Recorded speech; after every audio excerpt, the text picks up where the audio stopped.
Hello everyone, আজ অনেক দিন পর আমি ব্লগ এডিট করছি। এই ব্লগটা প্রায় 1 মাস পুরনো। আমাদের গ্রামে একটা কালী মায়ের মন্দির আছে, ওখানে আমি পুজো দিতে যাচ্ছি। ওখান থেকে ফিরে এসেছি, এখন মা আর আমি দুজনে মিলে যাচ্ছি আমাদের গ্রামের শীতলা মায়ের মন্দিরে। আমাদের বাড়ির সামনের পরিবেশটা তো দেখলে, এই যে ঘরের গাড়ি দাঁড়িয়ে আছে, ব্যবসার মাল লোড আনলোড হচ্ছে। এই জায়গাটার কোনোদিনই আমরা এরকম দেখতে পাবো না, কারণ এখানে আমাদের নতুন বাড়ি তৈরি হচ্ছে। বাড়িটা শুরু হবে সেই উপলক্ষেই আজকে মন্দিরে পুজো দিতে আসা আমাদের। সত্যি কথা বলতে সবসময় তো মন্দিরে আসা হয় না। ভগবানের শরণে এলে যে মানসিক শান্তিটা পাওয়া যায় সেটা একমাত্র মন্দিরে গেলেই বোঝা যায়।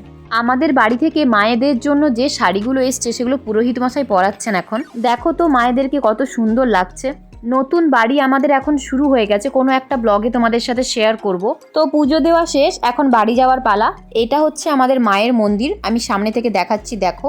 আর এটা হচ্ছে মহাদেবের মন্দির। তো চলো তাড়াতাড়ি বাড়ি যাই, প্রসাদ খেতে হবে। দেখা হবে নেক্সট ব্লগে।